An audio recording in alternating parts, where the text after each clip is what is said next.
той жасасын бұл. Болды, азанда барам той болса той болсын. Болады дегеннен кейін Қайта шақырғаннан кейін мен неге? Мама, сіздікі вообще дұрыс емес, мен сізге айтайын. Қызыңызға айту керексіз, тып-тыныш. Болды, байыңа тиді, отыр тып-тыныш бол. 2 сағаттан артық үйде болып па деп айту керек. Той жасасын бұл. Болды, азанда барам той болса той болсын. Болады дегеннен кейін шақырғаннан кейін мен неге?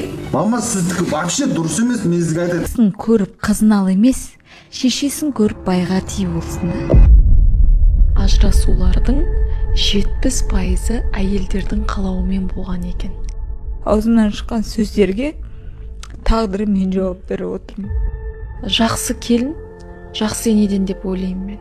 Бірақ негізі әйел адам күйеуінен шаршайды. Неге? Кейбір еркектер бар ғой, әйелдің дәрежесін түсірсем мен кереметпін деп ойлайды да. Мен не үшін өзімді басқа отбасын табан астына ұлтарақ қып салып қоям. Кәдімгідей мына көз ашық заманда сыздалып қашты. Біз мүлдем жұп болып жүрген емеспіз. Қол көтеру қанша уақыттан кейін басталды үйленген соң?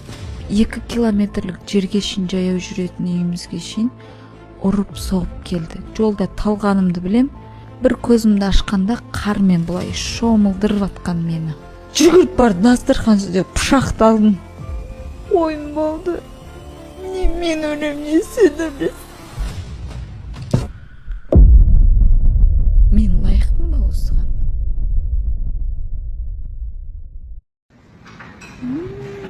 Бұл жердің кухнясы бізге қатты ұнайтын.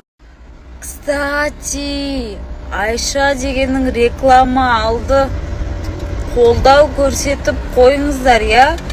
Бұйыртса бүгін ба рилсқа саламын.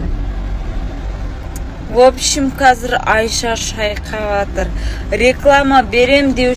Мамалардың айтатын